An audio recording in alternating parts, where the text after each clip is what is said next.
আসসালামু আলাইকুম। ঈদ মুবারক।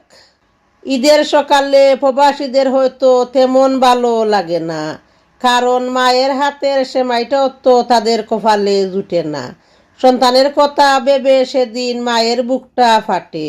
সন্তান ছাড়া মায়ের কি আর ঈদটা ভালো কাটে? খুশির ঈদটা সবার হলেও প্রবাসীদের না। তবু কষ্ট লুকিয়ে মিথ্যা বলে আমি ভালো আছি মা।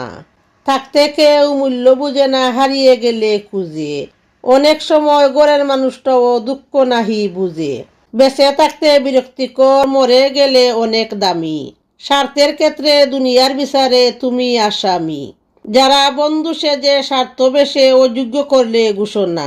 আমি মরে গেলে আমার লাশের পাশে কান্না করতেও এসো না।